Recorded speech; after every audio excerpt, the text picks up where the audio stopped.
கிணற்றுக்குள் வாழும் கவளையைப் போல மனதுக்குள் ஆடும் ஆசைகள் கோடி.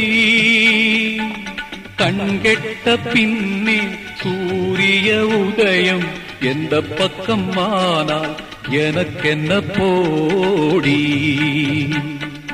ஒரு தலை ராகம்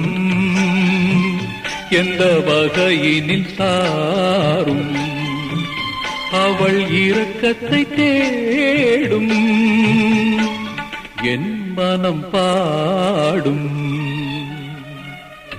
கடவுள் வாழும் கோவிலிலே கற்பூர தீபம், கலை இழந்த மாடத்திலே முகாரி ராகம், முகாரி ராகம்.